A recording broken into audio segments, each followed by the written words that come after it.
ತಿಂಡಿಯ ಗುಟುಕು ನೀಡು ಹಕ್ಕಿಯೇ ಸ್ವಲ್ಪ ಉಳಿಸಿ ತಿನಿಸೆಯ ನನಗೂ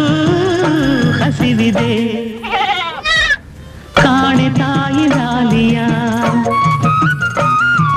ಕಾಣೆ ತಂದೆ ಪ್ರೀತಿಯ ತಾಯ ಮಡಿಲ ಗಿಳಿಗಳೇ ತಂದೆ ನೆರಳ ಮರಿಗಳೇ ಬರಲೆ ನಾನು ಈಗಲೇ ನಿಮ್ಮ ಗೂಡಿಗೆ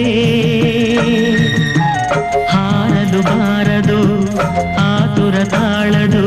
ಆನಂದ ಗೀರಾಗವೇ ಸಾಲದು ಭೂತಾಯಮ್ಮನ